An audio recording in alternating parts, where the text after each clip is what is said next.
So hello everyone, मी दिशा. So मी आजपासून एक coding with me अशी एक जर्नी स्टार्ट करते. डे 1 आहे आणि मी C++ला स्टार्ट करते. मी सेकंड इयर बीटेक स्टुडंट आहे. माझी पायथॉन बऱ्यापैकी झालेली आहे, बट मला C++ची आता खूप जास्त खूप जास्त म्हणजे गरज आहे, नीड आहे. सो मी C++ स्टार्ट करते. So I are day 1. So let's start with मी.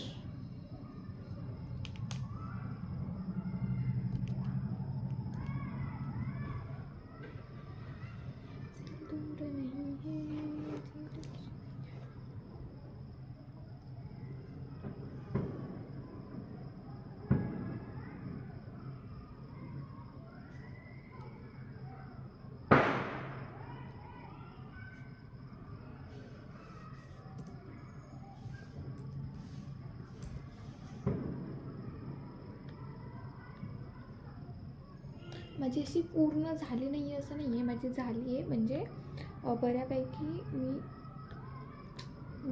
मी बघितलेच यूट्यूबवरती व्हिडिओ, आणि मी आत्तासुद्धा यूट्यूबवरच प्रेफर करते.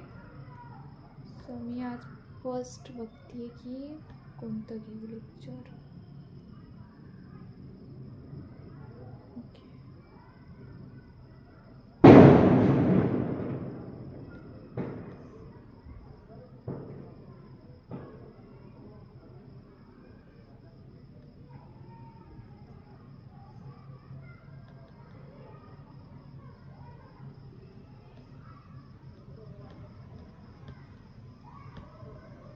आज हम बात करने वाले हैं C+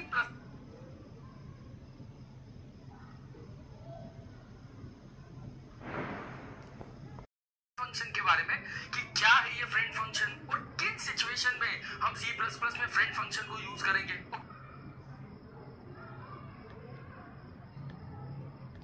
सो मी फ्रेंड फंक्शनचं लेक्चर बघते. तुम्ही मला बघून स्टार्ट केलं तर तसं नाही आहे. मी आधी माझे बऱ्यापैकी लेक्चर झाले, मी बघितले स्ट्रक्चर क्लास वगैरे. तर फ्रेंड फंक्शन माझं झालेलं, बट मला अजून थोडंसं क्लिअरिफिकेशनसाठी ते बघावं लागेल. बट फ्रेंड फंक्शन म्हणजे काय असतं की ज्याच्यामध्ये पब्लिक, प्रायव्हेट आणि प्रोटेक्टेड. म्हणजे पब्लिक आपण सगळीकडे ॲक्सेस करू शकतो, बट पब्लिक आणि प्रोटेक्टेड आपण ते क्लास सोडून आपण म्हणजे दुसरीकडे ॲक्सेस नाही करू शकत. तर फ्रेंड फंक्शन यूज केल्यानंतर ना आपण जे की पब्लिक असतील, प्रायव्हेट असतील, ते आपण कुठेही ॲक्सेस करू शकतो. हे मी आधी ऑलरेडी बघितलं आहे, मला माहिती आहे. बट थोडंसं कोडिंग लँग्वेजमध्ये आपण बघूया.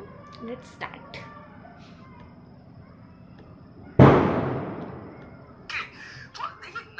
समझ में आता है फ्रेंड फंक्शन मतलब कहीं ना कहीं दोस्ती की बात हो रही है. ओके, तो चलिए देख लें क्या दोस्ती की बात होती है.